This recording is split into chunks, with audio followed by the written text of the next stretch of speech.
కార్యక్రమానికి ప్రేమతో మనం ఆహ్వానిస్తున్నాం. క్రీస్తు సువార్త పత్రిక మరల తిరిగి పునః ప్రారంభమై 3 నెలల నుంచి పబ్లిష్ అవుతుంది. మీరు ఆ పత్రికను మీరు చందా కట్టి దాన్ని పొందడం ద్వారా ఆత్మీయమైన మేలును పొందొచ్చు. మీ పిల్లలు ఆత్మీయ మేలు కోసం నెలవంక అనే చిన్నపిల్లల యొక్క ద్విమాస సచిత్రం ఆసుపత్రికి ఉంది. అది కూడా పబ్లిష్ అవుతుంది. దానిని కూడా మీరు పొంది పిల్లలను చదువు మీద శ్రద్ధ కలిగిన వారుగాను దైవికమైన ప్రభావం క్రింద పెంచేటువంటి అవకాశం ఉంది.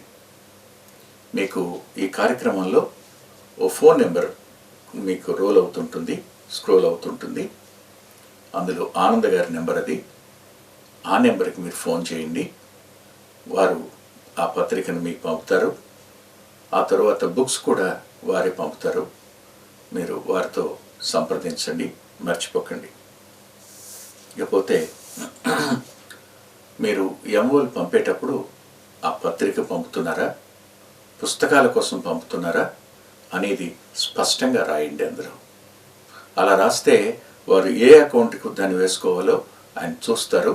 ఆ విషయంలో కూడా మీరు కొంచెం క్లారిటీ కలిగి ఉండండి. పత్రిక రాకపోయినా మీరు ఒక ఉత్తరం రాయండి. ఒక్కోసారి ఫోన్ పనిచేయడం లేదు అని కంప్లైంట్స్ వస్తున్నాయి. 24 అవర్స్ ఫోను ఆపరేట్ చేయడం కష్టంగా ఉంది ఇవాళ.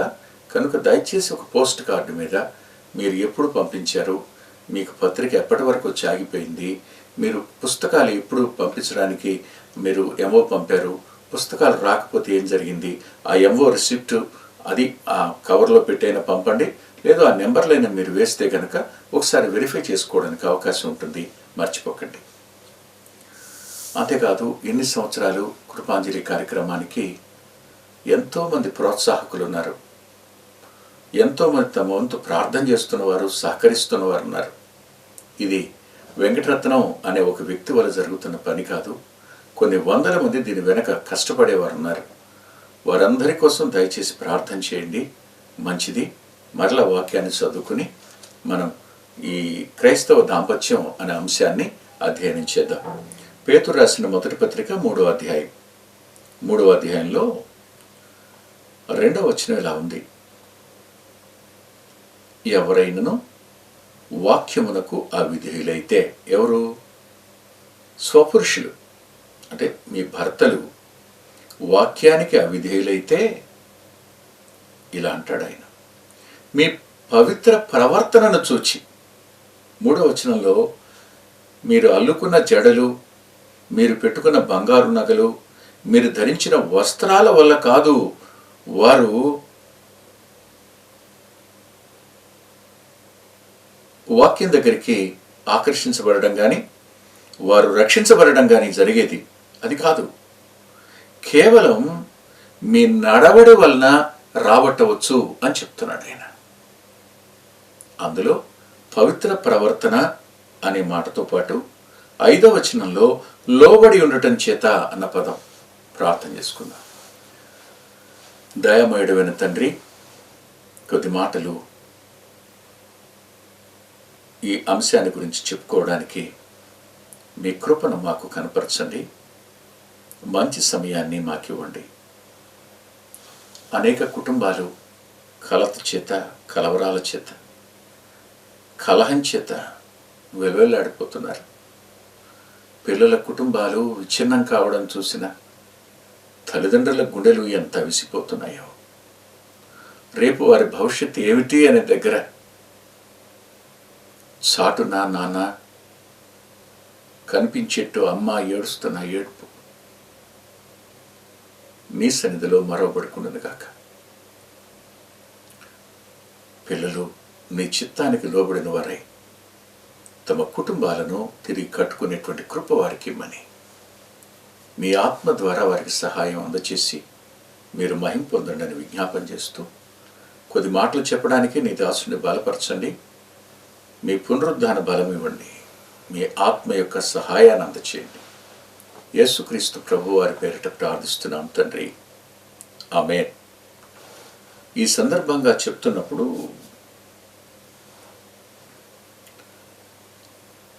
వాక్యమునకు అవిధేయులైతే అన్నమాట. వాస్తవానికి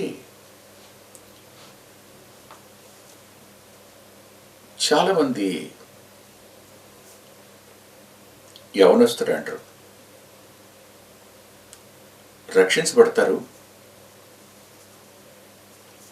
వివాహం చేయవలసి వచ్చేసరికి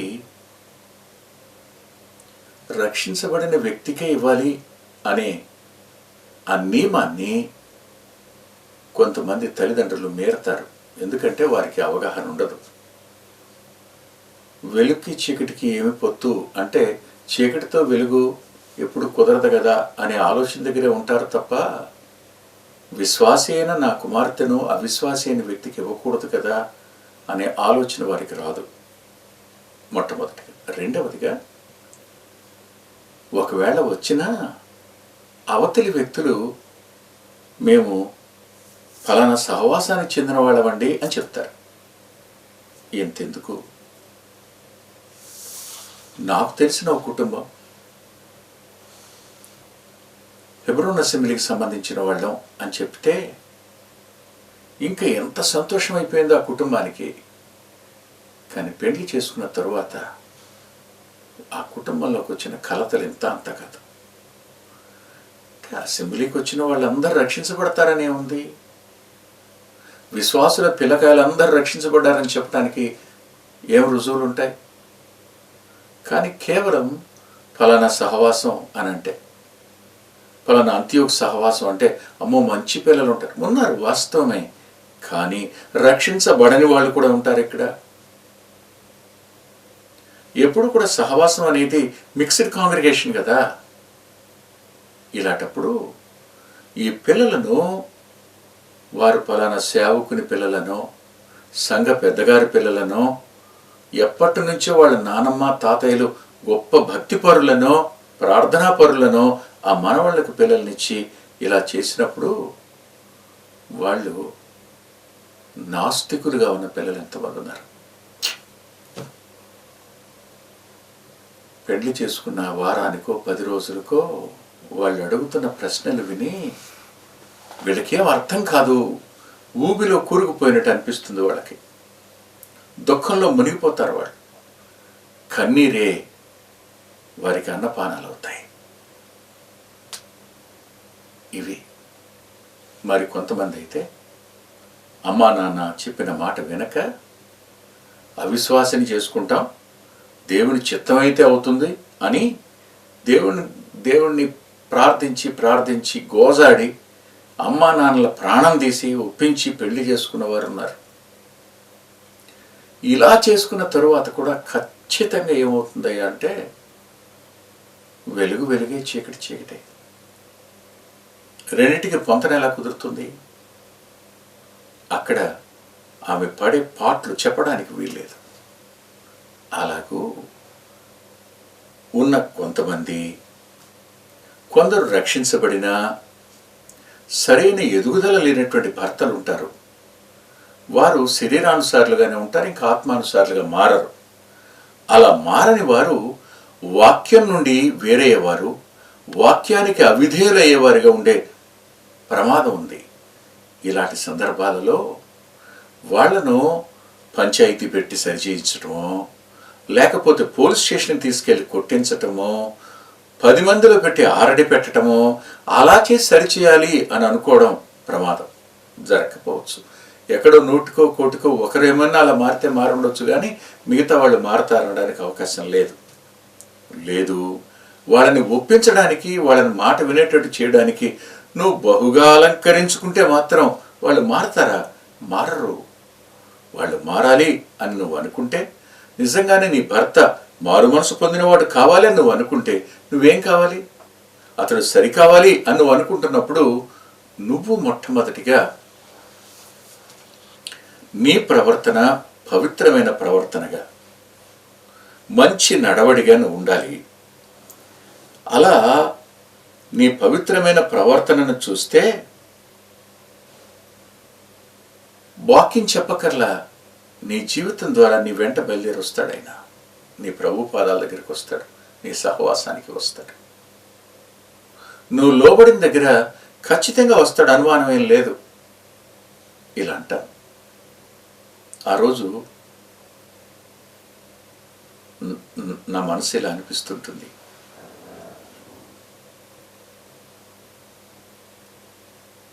శారా ఫరో ఇంటి నుండి తీసుకొని రాబడినప్పుడు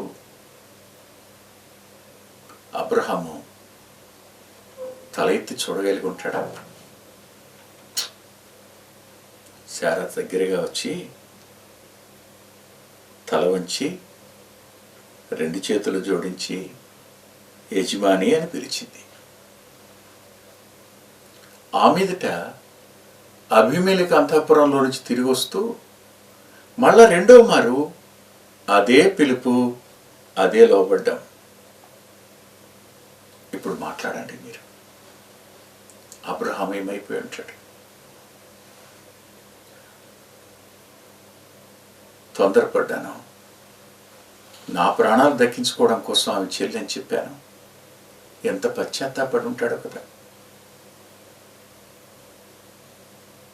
2 మార్లు అతడు తనతో చేసిన నిబంధనకు అవిధేయుడైన ఆమె యజమానుడా అని పిలిచి లోబడి ఉండడం అనేది ఆ పూర్వమందు దేవుణ్ణి ఆశ్రయించిన పరిశుద్ధ స్త్రీ అనే పేరు ఆమెకుంది.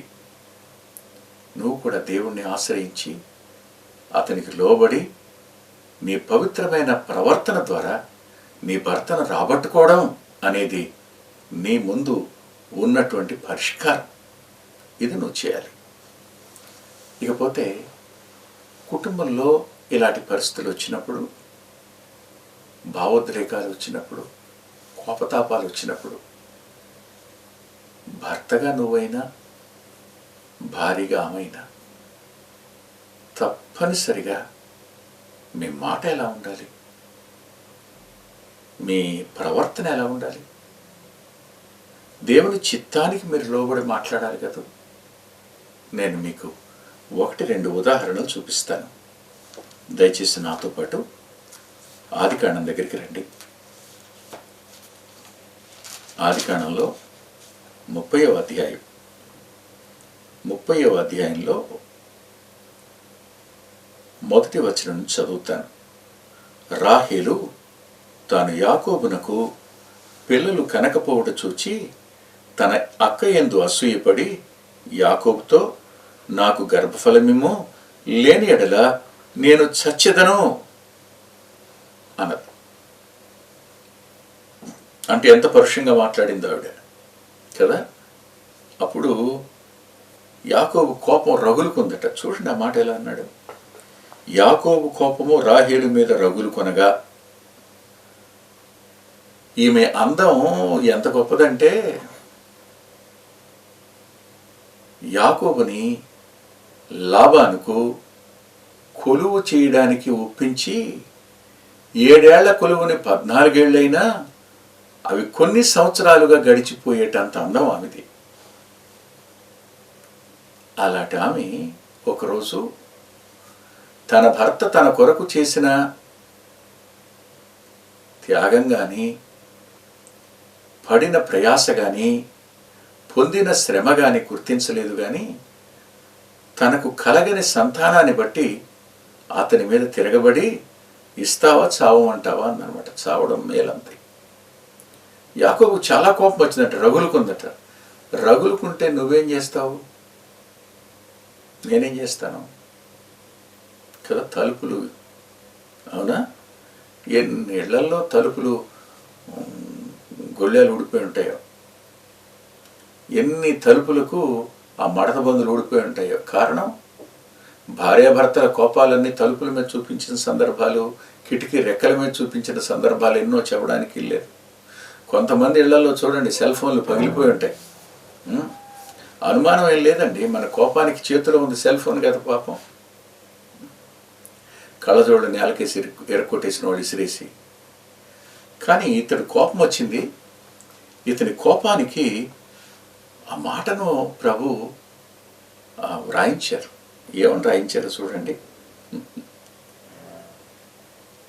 అతడు, నేను నీకు గర్భఫలమును ఇయ్యకపోయినా దేవునికి ప్రతిగా ఉన్నానా అన్నాడట. అది కోపం రగులుకుంటానమాట. నాకు ఇలా అనిపించింది, యాకోబు ఎంతైనా సాధువు కదా.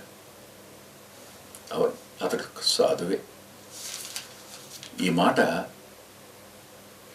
ఆదికాండంలోనే వ్రాసాడు చూడండి. 25వ అధ్యాయం 27వ వచనంలో ఏమని రాశాడంటే, యాకోబు సాధువై గుడారములో నివసించుచుండెను. సాధువు అతను. అంత కోపం రగులుకున్న సమయంలో కూడా అతడు మాట్లాడిన మాట ఏమిటి? నీకు గర్భఫలమివ్వని దేవునికి నేను ప్రతిగా ఉన్నానా అన్నాడు. అది అతని కోపంలో మాట్లాడిన మాట. ఇంకేం మాట్లాడుతుంది?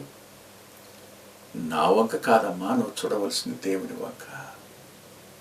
నేను కాదు నీకు పిల్లల్నిచ్చే దేవుడు. కోపంలో కూడా ఎంత అద్భుతమైన ఉపదేశం ఉందో నాకు ఇలా అనిపించింది. ఏమనిపించిందో తెలుసా? రాహేలు ఎంత అందగత్తె అయినా, పేతురు గారు రాసిన మొదటి పత్రికలో మనం చదువుకున్న 3వ అధ్యాయంలో, మిక్కిలి బలహీనమైన ఘటం అని ఎరిగి కదూ. ఎందుకు అసూయ వచ్చింది? తన అక్కకేమో పిల్లలు పుడుతున్నారు, తనకు పుట్టడంలా. అందుకు కోపం వచ్చింది. బలహీనమైన ఘటం కదా, పిల్లలు లేకపోయేటప్పటికి ఊర్చుకోలేకపోతుంది కదా అనుకున్నాడు. కాబట్టి అంత కోపం రగులుకున్నా ఎంత అద్భుతమైన ఉపదేశం చేశాడు. ఇక్కడ ఇంకా అతని కోపం, ఆమె యొక్క బాధ రెండు సమసిపోయి ఉంటాయి కదా. ఖచ్చితమే. అందుకనే సాత్వికమైన నాలుక, సమయోచితమైన జవాబు, సమయోచితమైన మాట, అది కోపాన్ని కలహంగా మార్చకుండా, అది నిరంతరం నీటిగట్టున ఊరేటువంటి ఓటగా ఉండకుండా, అది పెరగకుండా అది సముదాయించి ఆపుతుంది, అడ్డుకట్ట వేస్తుంది. ఇది అనేక మందికి తెలియక వారు తమ ఇంటిని చిన్నాభిన్నం చేసుకుంటున్నారు. మరి ఇలా అంటాను, భర్త కూడా కష్టం వస్తుంది కదా, భర్తకు బాధ కలగదా? ఖచ్చితంగా బాధ కలుగుతుంది. అది కూడా ఈ కుటుంబంలో మనం చూద్దాం రండి. ఆదికాండం 31వ అధ్యాయం 31వ అధ్యాయంలో యాకోబు 5వ వచనం నుండి 12వ వచనం వరకు తన బాధంతటిని తన భార్యల ఎదుట అతడు వెళ్ళబుచ్చాడు. ఎంత బాధపడ్డాడో చెప్తాడు. ఏమని చెప్తాడంటే, మీ తండ్రి కటాక్షం నిన్న మొన్న ఉన్నట్టుగా ఇప్పుడు లేదు అని, నా తండ్రి అయిన దేవుడు నాకు తోడుగా ఉన్నాడు. నేను మీ తండ్రికి ఆవశ్యకతతో కొలువు చేశాను, మీకు తెలుసు. నన్ను మోసపుచ్చి 10 మార్లు నా జీతం మార్చాడు అని దేవుడే నాకు చూపించాడు. ఆ ప్రకారం మీ నాన్నతో నేను వడబడ్డాను. అప్పుడు నాకు దేవుడిచ్చాడు. కానీ మీ నాన్న అయితే నేనేదో మోసం చేసినట్టుగా అంటూ తన బాధని చెప్పి, నేను దేవుని స్వరం విన్నాను. నీవు లేచి నేను నీ కనబడిన చోట నువ్వు మొక్కుకున్నావు కదా, ఆ బేతేలుకు వచ్చి నాకు నీ మొక్కుబడి చెల్లించు అని చెప్పాడు అన్నాడు. ఇప్పుడు యాకోబు పరదేశిగా ఉన్నాడు. ఆ భార్యలు ఇద్దరు కానీ ఉపపత్నులు కానీ అక్కడ వాళ్ళే. వాళ్ళు తమ దేశాన్ని విడిచిపెట్టి యాకోబుతో రావడానికి ఇష్టపడతారా? ఇష్టపడరు. నువ్వు వెళ్ళిపో, నీ పుట్టింట్లోనే ఉంటాను అన్న భార్యలు ఎంతమంది లేరు? ఎంతోమంది ఉన్నారు. కానీ వాళ్ళు ఏమన్నారో తెలుసండి ఇద్దరును. నాకు ఆశ్చర్యం ఏంటంటే 30వ వచనంలో రాహేలు మీద అసూయపడిన, లేయ మీద అసూయపడిన రాహేలు ఈ 31వ అధ్యాయంలో వారిద్దరూ ఒకే మాటకు వచ్చారండి. 13వ వచనం చూడండి ఏమంటారు అంటారు వాళ్ళు.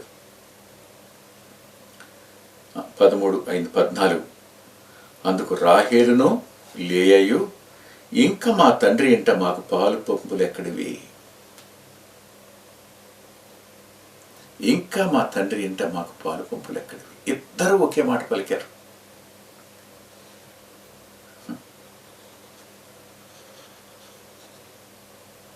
దేవుడు మమ్మను అంటే వాళ్ళ తండ్రిని గురించి మాట్లాడుతూ మమ్మను అమ్మవేసి మాకు రావాల్సిన ద్రవ్యాన్ని బొత్తిగా తినేశాడు.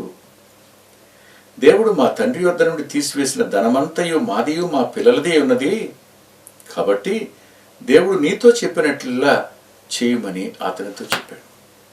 ఇద్దరూ కలిసి అతనికి చెప్పిన విధానం ఆర్గ్యుమెంట్ చేయలే. నువ్వు ఎలా వచ్చావు ఇక్కడికి అనలా, ఏమి లేకుండా దిక్కుమాలిన వాళ్ళకి వచ్చావు, కర్ర వేసుకుని వచ్చావు, ఇప్పుడు ఇంత ఆశ సంపాదించావు మా నాన్న వల్ల, ఇవాళ మా నాన్న మీద మాకు చెప్తున్నావు అనలేదు. చేతులు చూపించి మాట్లాడతాను. మీరు మీ తల్లిదండ్రుల్ని సమర్థించకండి. మీరిద్దరూ ఒకటి. మీరు ఒకరినొకరు అర్థం చేసుకోండి. దేవుని చిత్తానికి లోబడండి. మొట్టమొదటిగా ప్రభువుని మీ జీవితంలోనికి ఆహ్వానించండి. ఆ మీదట మీ ఇద్దరి మధ్య ప్రేమ, ఐక్యత, సమాధానం నిలిపి ఉంచడం పరిశుద్ధాత్మ దేవుని కార్యం అవుతుంది. తల్లిలో ఉంచండి, ప్రార్థన చేసుకుందాం. ప్రేమగల తండ్రి, విన్న మాటలు వారి అంతరంగాల్లో కార్యం జరుగునట్లుగా మీరే మీ ఆత్మకార్యాన్ని జరిగించి మహిమ పొందండి. కృప చూపించే మీ యందు తప్ప మరి దేని యందు మేము సంతోషించగలం? వారు ఏక మనసు కలిగిన వారై, సమాధానపడిన వారై, వారి సంభాషణ ప్రేమ కలిగి వారి హృదయాలు అతక చేయనట్లు సాయం చేయమని యేసుక్రీస్తు ప్రభు వారి పేరిట ప్రార్థిస్తున్నాం తండ్రి. ఆమేన్. మరలా వచ్చే వారం కలుసుకుందాం. దేవుడు మిమ్మల్ని దీవించునుగాక. అంతియోక్ మినిస్ట్రీస్ వారి 2021 క్యాలెండర్స్ సిద్ధముగా ఉన్నవి. కావలసిన వారు 9490338099 నంబరుకు సంప్రదించగలరు. అద్భుతమైన పుస్తకాలు అందుబాటులో ఉన్నాయి. అందులో అంతియోక్ మినిస్ట్రీస్ నుంచి ప్రచురితమైన మీ ఆత్మీయ క్షేమానికి మేలు కలుగు చేసే పుస్తకాలు, మీ ఆత్మలను దేవుని కొరకై ఉజ్జీవింప చేసే పుస్తకాలు, ప్రభువులాగా జీవించడానికి ప్రేరేపించే పుస్తకాలను దైవాత్మ సహాయంతో రాయటం జరిగింది. పిల్లల కొరకై చిత్రీకరించబడిన 5 DVDలు అందుబాటులో ఉన్నాయి. ప్రతి DVD పిల్లలను దేవుని కొరకు ఎంతగానో విశ్వాసాన్ని పెంపొందింపజేసేవిగాను, ఆసక్తిని కలిగించేవిగాను, ఆత్మలో ప్రభువుని హత్తుకునేట్టు చేసేవిగాను ఉన్నాయి. ఈ మధ్యన వెలువడినటువంటి ఆ DVD సాధనం, అది మీ పిల్లలకు ఎంతైనా మేలు చేస్తుంది. ఆ పాటలను మీరు చూస్తున్నారు. వాటన్నిటినీ మీరు పొంది ఆత్మీయంగా మేలు పొందాలని ఒక దైవ సేవకునిగా మీకు మనవి చేస్తున్నాను. 6వ పిల్లల DVD సమయం అందుబాటులో ఉంది. 5 చూసిన వారు 6వది కూడా మీ పిల్లలకు చూపించి మీరు చూచి అంతరంగంలో దేవుణ్ణి స్తుతిస్తారని నమ్ముతున్నాను. తప్పకుండా ఈ DVDలు తీసుకోండి. 2018వ సంవత్సరం తెలుగు BBS DVD దాహం పిల్లల ఆత్మీయ క్షేమం కోసం 10 పాటలతో దృశ్యరూపకంగా దీన్ని తయారు చేయడం జరిగింది. తప్పనిసరిగా ఈ DVD తీసుకోండి, పిల్లలకు వీటిని పరిచయం చేయండి. ఈ పాటలు మీ పిల్లలకు నేర్పండి. మీ సండే స్కూల్లో ఈ పాటలు నేర్పడం మర్చిపోకండి. నూతనంగా వచ్చిన పిల్లల DVD ఐక్యత అనే టైటిల్ పెడదామనుకున్నాం, కానీ కలిసి ఉందాం అనేటువంటి టైటిల్ని పెట్టడం జరిగింది. కలిసి ఉందాం, అది పిల్లలకు ఎంతో ప్రయోజనకరమైన DVD. దానిని మీరు పొంది మీ పిల్లల ఆత్మీయ క్షేమాన్ని ఖచ్చితంగా చూస్తారని నేను నమ్ముతున్నాను. ఆ DVDని మీరు సంప్రదించి పొందవచ్చు. సాధు సాల్మన్ గారి జీవితం, ఆయన గోదావరి నది దగ్గర ఒక ఆశ్రమాన్ని స్థాపించి అనేక మందిని ప్రభువులోకి నడిపినవారు, అనేక మంది జీవితాలను ఆయన ప్రోత్సహించినవారు. ఎంతో ప్రోత్సాహకరమైన ఈ జీవితాన్ని చదివి మీరు తప్పకుండా ఆత్మీయమైన మేలు పొందుతారు. ఎంతో దిద్దుబాటు ఈ పుస్తకం మూలకంగా జరుగుతుంది. తప్పకుండా చదవండి. సహోదరుడు బక్సింగ్ గారి ద్వారా ప్రారంభమైన ఉజ్జీవం భారతదేశంలో ఎలా ఆరంభమైంది, అది ప్రపంచాన్ని ఏ విధంగా ప్రభావితం చేసింది, ఆ విషయమంతా ఆర్ఆర్ రాజమణి గారు తన జీవిత సాక్ష్యంగా వాటన్నిటినీ అందులో సమ్మిశ్రితం చేసి చెప్పారు. ఒక అద్భుతమైన సాక్ష్యం, ఒక పరిచర్యకు ఒక నిదర్శనం, దర్పణం ఈ పుస్తకం. చదివిన ప్రతివారు తిరిగి ప్రార్థించడానికి ఆత్మచేత ప్రోత్సహించబడిన వారై మోకరించే అద్భుతమైన ప్రభావాన్ని చూపించే పుస్తకం వర్ష ఋతు సూర్యోదయం. మాన్సూన్ డే బ్రేక్ అనే పుస్తకానికి ఇది తర్జుమా. తప్పకుండా చదవండి. ఎంతో కాలంగా ఎదురు చూస్తున్న ఆనందం గారి జీవితం ఇప్పుడు మీ ముందుంది. మీ ఆత్మీయ మేలు కోసం ఆ పుస్తకాన్ని చదవండి. మా చిరునామా కృపాంజలి, బ్రదర్ పిల్లా వెంకటరత్నం, రామచంద్రపురం రోడ్, గుడివాడ, కృష్ణా జిల్లా, Andhra Pradesh. Our address Krupanjali, brother Pilla Venkataratnam, Ramachandrapuram road, Gudivada, Krishna district, Andhra Pradesh. Phone number 9490504299